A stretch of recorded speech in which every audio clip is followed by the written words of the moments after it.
नमस्कार दोस्तों, मैं विजय तिवारी। स्वागत है आपका हमारे YouTube चैनल में, जहां हम आज की क्लास में सब्जेक्ट कोड BHIC 113 की सीरीज शुरू करने जा रहे हैं। जहां इस सीरीज़ की जब हम बात करें तो इस सीरीज़ में टोटल 21 चैप्टर होंगे और इन 21 के 21 चैप्टर को हम 35 से 40 वीडियो में कवर करेंगे, जहाँ हम प्रत्येक चैप्टर को गहराई से पढ़ेंगे और इसके साथ साथ हम ये भी जानेंगे कि हर चैप्टर से कौन कौन से प्रश्न बन रहे हैं। आशा है ये श्रृंखला आपको जरूर पसंद आएगी, आपका साथ और स्नेह हमें जरूर मिलेगा। तो चलिए शुरू करते हैं आज की क्लास। और आज की क्लास में हम चैप्टर नंबर 1 को डिस्कस करेंगे और चैप्टर नंबर 1 का जो हमारा नाम है वो है साम्राज्यवाद के प्रभाव। साम्राज्यवाद के प्रभाव।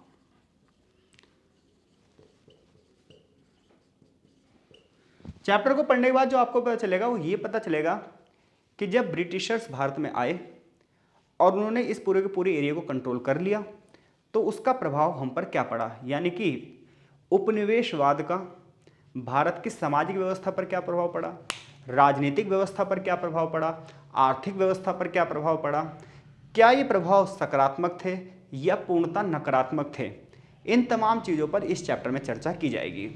चैप्टर से जो बेसिकली क्वेश्चन बनते हैं एग्जाम ओरिएंटेड, वो क्वेश्चन इस प्रकार से बनते हैं। पहला क्वेश्चन ये बनता है कि उपनिवेशवाद के सिद्धांतों का वर्णन कीजिए। और दूसरा क्वेश्चन जो इस चैप्टर से बनता है वो ये बनता है कि उपनिवेशवाद के भारत पर क्या प्रभाव पड़े। ठीक है, तो उपनिवेशवाद के सिद्धांतों की बात की जा रही है और साथ ही साथ ये बात की जा रही है कि उपनिवेशवाद का भारत पर क्या प्रभाव पड़ा है। तो इन दो क्वेश्चनों में से ही एक क्वेश्चन इस चैप्टर में से आपके पेपर में आएगा, जिसमें से जो दूसरा क्वेश्चन है बहुत ही ज़्यादा इंपॉर्टेंट है और ये कई बार पेपर में आया है। ये भी पेपर में आया हुआ है लेकिन ये उतना ज़्यादा रिपीटेड नहीं है जितना ज़्यादा ये रिपीटेड है। तो इससे पहले हम चैप्टर की शुरुआत करें उससे पहले हम ये जान लेते हैं कि साम्राज्यवाद शब्द का अर्थ क्या होता है और उपनिवेशवाद शब्द का अर्थ क्या होता है। तो सबसे पहले हम साम्राज्यवाद शब्द के अर्थ को जानेंगे। जब आप साम्राज्यवाद शब्द की बात करेंगे तो ये शब्द आपके लिए नया नहीं होगा। साम्राज्यवाद शब्द आप लोगों ने सुना होगा। साम्राज्यवाद का मतलब ये है कि कोई एक बड़ा देश होगा, यानी कोई एक शक्तिशाली देश होगा, पावरफुल देश होगा, और वो किसी अन्य देश पर अपनी सीमाओं का विस्तार कर लेगा और इस देश को पूरी तरीके से अपने कंट्रोल में कर लेगा। यानी कि कोई एक देश, कोई एक शक्तिशाली देश किसी दूसरे देश पर उसकी राजनीतिक व्यवस्था पर नियंत्रण कर ले, उसके सारे राजनीतिक निर्णय स्वयं लेने लग जाए, उसको अपनी सीमाओं के अंतर्गत ला दे, तो हम कहेंगे ये साम्राज्यवाद की क्रिया है। तो जब आप वर्ल्ड हिस्ट्री पढ़ते हैं, विश्व इतिहास पढ़ते हैं, तो विश्व इतिहास में पूरा विश्व इतिहास इसी से भरा पड़ा है कि कोई ना कोई महाशक्ति जो है वो इस प्रक्रिया में लगी रहती है कि वो अपनी सीमाओं का विस्तार करे, अपने साम्राज्य को बढ़ावा दे। तो अपने साम्राज्य को बढ़ावा देना, अपनी सीमाओं का विस्तार करना, किसी देश को अपने देश के अंतर्गत ला देना, ये प्रक्रिया साम्राज्यवाद कहलाती है। तो साम्राज्यवाद एक प्राचीन प्रक्रिया है, लेकिन इसके विपरीत जब आप उपनिवेशवाद की बात करते हो तो ये प्रक्रिया थोड़ी सी नई है। हालांकि साम्राज्यवाद, उपनिवेशवाद को हम साम्राज्यवाद के अंतर्गत ही रखते हैं, साम्राज्यवाद के एक उपविषय के अंतर्गत ही रखते हैं, लेकिन उपनिवेशवाद शब्द है जो है वो अलग है। उपनिवेशवाद साम्राज्यवाद के मुकाबले थोड़ा सा नया शब्द है। कैसे? तो देखो, उपनिवेशवाद की जो शुरुआत हुई है वो हुई है ब्रिटेन में औद्योगिक क्रांति के बाद। यानी कि जब ब्रिटेन में औद्योगिक क्रांति हुई, आप सभी को पता है कि ब्रिटेन में औद्योगिक क्रांति हुई थी, उसके बाद यूरोप के अन्य देशों में भी औद्योगिक क्रांति हुई। यानी कि पहले सामान जो होता था वो हाथों से बनता था, फिर धीरे धीरे करके मशीनरी से बनने लगा और आगे चलकर जब नई नई तकनीक आई, नई नई टेक्नोलॉजी आई तो सामान मशीनों से बनने लगा। अब जब मशीनों से बनने लगा तो उत्पादन एकदम से बढ़ गया। अब सामान जब मशीनों से बनेगा, उत्पादन जब बढ़ जाएगा तो उत्पादन की खपत करने के लिए बाजार भी तो चाहिए होंगे। यानी कि औद्योगिकरण का जो प्रभाव पड़ा वो प्रभाव ये पड़ा कि पहले के मुकाबले उत्पादन बढ़ गया, सामान पहले के मुकाबले ज़्यादा बनने लगा। अब सामान पहले के मुकाबले अगर ज़्यादा बनने लगा है तो बेचने के लिए बाजार भी तो चाहिए। तो यानी कि बाजार की नीड है हमें। दूसरी बात यह कि अगर हमें सामान ज़्यादा से ज़्यादा बनाना है तो सामान ज़्यादा से ज़्यादा बनाना है तो रॉ मटेरियल भी चाहिए। यानी कि दूसरी नीड हमें कच्चे माल की है। तो रॉ मटेरियल के लिए, मार्केट के लिए इन बड़े बड़े यूरोपियन देशों ने क्या करा, अपने देश से बाहर निकलना शुरू करा और नए नए रास्तों की खोज करी ताकि नए नए क्षेत्रों तक अपनी पहुंच को बढ़ाया जा सके। ऐसे में इन्हें ऐसे देश की तलाश थी जो कच्चे माल के सोर्स के रूप में वर्क करें, यानी कि जिनके पास बड़े पैमाने पर कच्चा माल हो, लोहा हो, कोयला हो, मैग्नीज हो, बॉक्साइट हो, या अन्य जो भी चीज़, अगर हमें कपड़े का उद्योग करना हो तो कॉटन हो, और उसके बाद तैयार माल के लिए बाजार भी हो।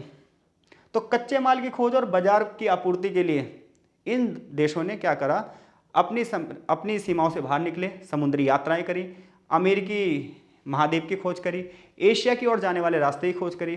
परिणाम ये हुआ कि ये लोग नई दुनिया के संपर्क में आए और यहाँ से बड़े पैमाने पर कच्चा माल ले जाया जाने लगा और उन्हीं के बाजारों में इस सामान को बेचा जाने लगा। और धीरे धीरे करके व्यापार करते करते करते करते इन लोगों ने उस देश की अर्थव्यवस्था को कंट्रोल कर लिया, उस देश की राजनीतिक व्यवस्था को कंट्रोल कर लिया, उस देश के सामाजिक व्यवस्था को कंट्रोल कर लिया।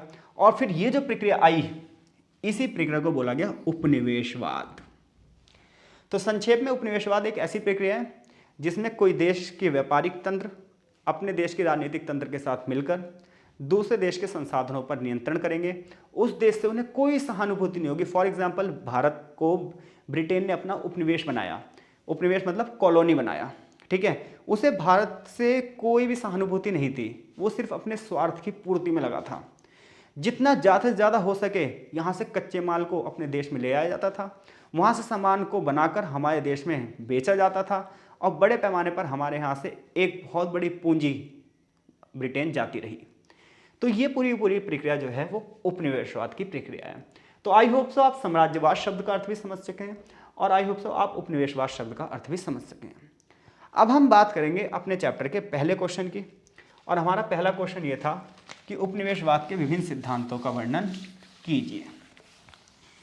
तो उपनिवेशवाद के 2 सिद्धांत हमारी किताब में दिए गए हैं, यानी कि आपसे क्वेश्चन पूछ रहा है, चाहे क्वेश्चन पूछ ले उपनिवेशवाद के सिद्धांत बताइए, उपनिवेशवाद के सिद्धांत बताइए, चाहे आपसे पूछ ले उपनिवेशवाद के विभिन्न दृष्टिकोणों की चर्चा कीजिए, उपनिवेशवाद के दृष्टिकोणों की चर्चा कीजिए, बात एक ही है। तो चाहे आपसे उपनिवेशवाद के सिद्धांत पूछ ले, चाहे उपनिवेशवाद के दृष्टिकोण पूछ ले, बात एक ही है। तो हमारी किताब में उपनिवेशवाद के 2 सिद्धांत या 2 दृष्टिकोण दिए गए हैं। एक दिया गया है यूरोपीय दृष्टिकोण और एक दिया गया है भारतीय दृष्टिकोण। तो जब आप उपनिवेशवाद के यूरोपीय दृष्टिकोण की बात करेंगे तो उपनिवेशवाद का जो यूरोपीय दृष्टिकोण है ये उपनिवेशवाद की पॉजिटिविटी यानी कि इसके सकारात्मक पहलुओं की बात करेगा। उपनिवेशवाद का यूरोपीय दृष्टिकोण इस बात को सिद्ध कर देगा कि उपनिवेशवाद की जो प्रक्रिया थी ये बहुत जरूरी थी। क्यों? क्योंकि जो श्वेत जाति थी, जो यूरोपियन कंट्रियां थी, ये सभ्य थी और बाकी जो दुनिया थी वो असभ्य थी। तो असभ्यों को सभ्य बनाने के लिए उपनिवेशवाद की प्रक्रिया जरूरी थी, ऐसा यूरोपीय दृष्टिकोण कहेगा। यानी कि यूरोपीय दृष्टिकोण हर तरीके से उपनिवेशवाद की सकारात्मकता ही बताएगा। जबकि आप उपनिवेशवाद का जब भारतीय दृष्टिकोण देखोगे भारतीय संदर्भ में, तो ये उपनिवेशवाद के नकारात्मक दृष्टिकोण को बताएगा। तो उपनिवेशवाद के कितने दृष्टिकोण हो गए? 2, एक यूरोपीय दृष्टिकोण है और एक भारतीय दृष्टिकोण है। उपनिवेशवाद का जो यूरोपीय दृष्टिकोण है वो पॉजिटिव इंपैक्ट्स बताएगा और जो भारतीय दृष्टिकोण है वो उसके नेगेटिव इंपैक्ट्स बताएगा। तो हम सबसे पहले अब यूरोपीय दृष्टिकोण की बात करते हैं। तो जब आप अपनी किताब पढ़ोगे तो यूरोपीय दृष्टिकोण में आपके सामने एक नाम आएगा हॉब्सन, ठीक है। तो हॉब्सन की अगर हम बात करें तो हॉब्सन ब्रिटेन का बंदा था, यानी कि हॉब्सन का संबंध ब्रिटेन से था और ये ब्रिटिश लेबर पार्टी का एक मेंबर भी था। तो जब आप हॉब्सन की बात करोगे तो हॉब्सन का संबंध कौन से देश से था? तो हॉब्सन का संबंध था ब्रिटेन से और ये वहाँ की ब्रिटिश लेबर पार्टी का एक मेंबर भी था, एक सदस्य भी था। इसने एक किताब लिखी इंपीरियलिज्म, इसने एक किताब लिखी, उसका नाम क्या था? उसका नाम था इंपीरियलिज्म। 1902 में इसकी ये किताब जो है वो प्रकाशित हुई और इस किताब के माध्यम से इसने ये बताया कि जो भाई उपनिवेशवाद है ये उपनिवेशवाद पूंजीवाद की एक विकसित अवस्था है। यानी कि उपनिवेशवाद क्या है? उपनिवेशवाद पूंजीवाद की एक विकसित अवस्था है। जब पूंजीवाद अपने पूरे विकास पर जाएगा तो वो कहाँ पहुँच जाएगा? उपनिवेशवाद पर। तो हॉब्सन ये बताना चाहता है इंपीरियलिज्म में कि भाई पूंजीवाद जैसे जैसे विकसित होता जाएगा वैसे वैसे उपनिवेशवाद अपने आप आता जाएगा। ये एक स्वाभाविक सी क्रिया है, ये नियति है, इसे बदला नहीं जा सकता। तो जब आप अपनी किताब में पढ़ोगे तो किताब में ऐसे लिखा है कि हॉब्सन की बात की जाए तो हॉब्सन ब्रिटिश लेबर पार्टी का एक विद्वान था और इसने एक नया सिद्धांत दिया था कि औपनिवेशिक साम्राज्य का निर्माण कैसे होता है। इसकी एक किताब थी इंपीरियलिज्म और ये किताब 1902 में प्रकाशित हुई थी। इस किताब में उसने बताया कि पूंजीवाद का जैसे जैसे विस्तार होता जाएगा वैसे वैसे क्या होता जाएगा, उपनिवेशवाद अपने आप आ जाएगा, जिसके पीछे वो एक पूरा प्रोसेस देता है। पूंजीवाद का मतलब है, इंग्लिश में इसे बोलते हैं कैपिटलिस्ट अप्रोच। पूंजीवाद में क्या होगा, प्राइवेट सेक्टर को ज़्यादा से ज़्यादा बढ़ावा दिया जाएगा। जैसे कि ब्रिटेन में जब औद्योगिक क्रांति हुई, तो जब ब्रिटेन में औद्योगिक क्रांति हुई, ब्रिटेन में औद्योगिक क्रांति हुई, ठीक है, औद्योगिक क्रांति के परिणाम स्वरूप कारखानों में सामान बनने लगा। अब ये जो कारखानों के मालिक थे, इनके पास तो पूंजी इकट्ठी होने लगी, जबकि जो श्रमिक वर्ग था, इसकी आय क्या होने लगी, बहुत ज़्यादा कम होने लगी। परिणाम क्या हुआ कि आय का असमान वितरण हो गया, यानी कि अमीर तो अमीर होते गए, यानी कि मुट्ठी भर लोग अमीर पे अमीर होते गए, और देश की एक बहुत बड़ी जो जनसंख्या थी वो श्रमिक वर्ग के रूप में थी और इनकी आमदनी बहुत कम थी। अब सामान तो बहुत ज़्यादा बन रहा था लेकिन अपने देश में ही नहीं बिक रहा था। अब अपने देश में क्यों नहीं बिक रहा था कि भैया जब मजदूरों की मजदूरी कम है तो ये सामान कहाँ से खरीदेंगे, तो कंजप्शन कम हो गई, खपत कम हो गई। अब ये खपत कम हो गई तो ये लोग बाहर की तरफ जाएंगे, इसके बारे में पहले आपको चर्चा कर चुका हूँ।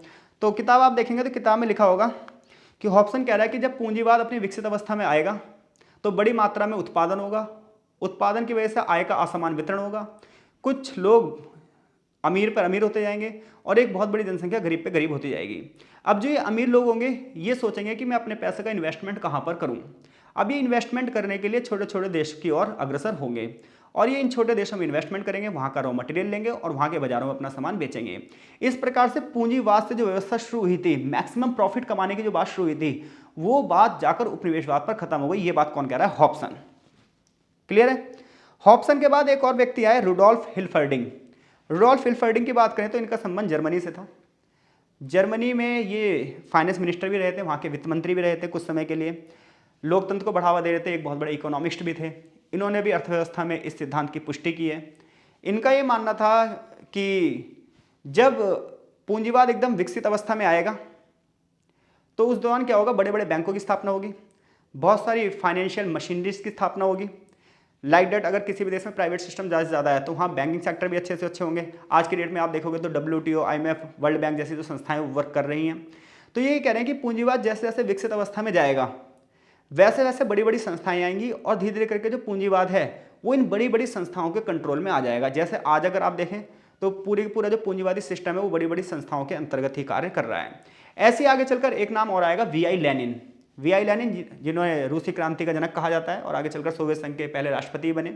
तो व्लादिमीर लेनिन भी अपनी कृति में इसी बात की पुष्टि करेंगे कि पूंजीवाद ही उपनिवेशवाद का कारण है। आगे चलकर ऐसी रोजा लग्जमबर्ग आएंगी। रोजा लग्जमबर्ग की अगर आप देखेंगे तो उनकी भी जो किताब है उस किताब में वो इस चीज़ का वर्णन करेगा कि भाई उपनिवेशवाद जो है वो पूंजीवाद की ही देन है। तो उपनिवेशवाद का यूरोपीय दृष्टिकोण ये मानने के लिए तैयार नहीं है कि उपनिवेशवाद एक अलग से प्रक्रिया है, वो इसे पूंजीवाद के साथ जोड़ रहे हैं, उसे वो एक मैक्सिमम प्रॉफिटेबल प्रणाली बना रहे हैं। वो कह रहे हैं एक व्यापारिक क्रिया है, व्यापारिक क्रिया के माध्यम से उपनिवेशवाद तक जाया जाता है और उपनिवेशवाद के पॉजिटिव इंपैक्ट पड़ते हैं दूसरे देशों पर भी। उस देश की अर्थव्यवस्था भी अच्छी होती जाती है, वो देश भी धीरे धीरे करके विकसित होता जाता है। ऐसा किसका कहना है, यूरोपीय दृष्टिकोण का। अब बात करते हैं भारतीय दृष्टिकोण की। तो देखो उपनिवेशवाद का जब आप भारतीय दृष्टिकोण की बात करोगे तो आपके सामने कुछ बड़े बड़े नाम आएंगे। फॉर एग्जाम्पल पहला जो नाम आएगा वो grand old man of India का नाम आएगा और ये नाम है माफ़ कीजिएगा, दादा भाई नौरोजी। तो दादा भाई नौरोजी की अगर हम बात करें, महादेव गोविंद रानडे की बात करें, रमेश दत्त की बात करें, तो ये कुछ बड़े नाम हैं जिन्होंने उपनिवेशवाद के भारतीय दृष्टिकोण को बढ़ावा दिया है। जहाँ दादा भाई नौरोजी की बात करें, रमेश दत्त की बात करें, तो उन्होंने कहा है कि उपनिवेशवाद की वजह से क्या होता है, धन निकासी, यानी कि एक बड़ी मात्रा में जो छोटे छोटे देश होते हैं जिन्हें उपनिवेश बनाया जाता है, जिन्हें गुलाम बनाया जाता है, इनका बहुत बड़ा धन का भाग जो है वो अपने देश में ले जाती है बड़ी बड़ी शक्तियाँ। जैसे कि जो ब्रिटेन है, ब्रिटेन ने क्या करा, भारत पर बहुत ज़्यादा कर लगाए, भारतीय लोगों को लूट खसूट मचा दी और यहाँ से बहुत बड़ी मात्रा में संपत्ति का जो हस्तांतरण है वो ब्रिटेन की तरफ कर दिया। तो दादा भाई नौरोजी हो गए, रमेश चंद हो गए, ये संपत्ति के दोहन की बात करते हैं। इनका ये मानना था कि कानून इस प्रकार से बनाए गए कि पूरी तरीके से भारतीयों को लूटा जाए, खसोटा जाए, ज़्यादा ज़्यादा कर लगाए गए, निजी व्यापार किए गए, बड़े पैमाने पर रिश्वत ली गई, बड़े पैमाने पर उपहार लिए गए और ये संपत्ति इंग्लैंड में ट्रांसफ़र कर दी गई। तो ऐसे में भारतीय लोग दिन प्रतिदिन गरीब होते गए और इंग्लैंड दिन प्रतिदिन अमीर होता चला गया। उन्होंने ये भी बताया कि ब्रिटिश शासन ने भारत के छोटे छोटे उद्योगों को तहस नहस कर दिया है। उन्होंने ये भी बताया कि ब्रिटिश शासन की वजह से भारत के जो किसान हैं वो दरिद्र पे दरिद्र होते गए, भारत में लगातार अकाल पड़ते गए और परिणाम ये हुआ कि भारत की स्थिति बद से बदतर होती चली गई। उन्होंने ये कहा कि जो ब्रिटिशर थे उन्होंने यहाँ की व्यवस्था से लाभ तो कमाया लेकिन इन्वेस्टमेंट नहीं किया। हुआ क्या, उन्होंने कृषि में कोई इन्वेस्टमेंट नहीं किया, कोई भूमि सुधार नहीं किया, सिंचाई परियोजनाओं में कोई भी सुधार नहीं किया। इवन उन्होंने एक बहुत बड़ा पैसा पुलिस पर लगाया, आर्मी पर लगाया, ताकि वो भारतीयों को कंट्रोल कर सकें। उन्होंने इस चीज पर बिल्कुल भी ध्यान नहीं दिया कि कृषि में सुधार किया जा सके, उत्पादन को बढ़ावा दिया जा सके, उद्योगों को बढ़ावा दिया जा सके, ऐसा उन्होंने कुछ नहीं किया। उन्होंने एक बहुत बड़ा अमाउंट पुलिस पर खर्च किया, उन्होंने एक बहुत बड़ा अमाउंट सेना पर खर्च किया, ताकि पुलिस और सेना के माध्यम से भारत को पूरी तरीके से कंट्रोल में रखा जा सके। तो ऐसे में जब आप उपनिवेशवाद का भारतीय दृष्टिकोण देखोगे तो ब्रिटिश उपनिवेश का विरोध करेगा। वो ये कहेगा बड़े पैमाने पर जो धन है वो यहाँ से ले जाया जा रहा था, किसानों पर बेकार पड़े, इसका प्रभाव अर्थव्यवस्था पर प्रभाव पड़ा। उद्योगों की बात करें तो उद्योग बिल्कुल निम्न स्तर पर चले गए, इन्वेस्टमेंट हुई ही नहीं। ये तमाम कारण थे जिसकी वजह से भारत की अर्थव्यवस्था दिन प्रतिदिन गिरती चली गई। तो एग्जाम में अगर आपसे पूछे कि उपनिवेशवाद के दृष्टिकोण के बारे में बताओ, तो आप उपनिवेशवाद का एक भारतीय दृष्टिकोण बताओगे और एक यूरोपीय दृष्टिकोण बताओगे। आई होप सो चीज़ें आपको समझ में आ रही हैं। आगे हम बात करेंगे कि उपनिवेशवाद के भारतीय अर्थव्यवस्था पर, भारतीय राजनीतिक व्यवस्था पर, सामाजिक व्यवस्था पर क्या प्रभाव पड़ा। आशा है चीज़ें आपको समझ में आ रही होंगी। कमेंट बॉक्स में अपने कमेंट जरूर दें, ताकि अगर कहीं सुधार की गुंजाइश हो तो हम उसे जरूर करें। मिलते हैं आपसे नेक्स्ट वीडियो में, तब तक के लिए आपका बहुत बहुत धन्यवाद।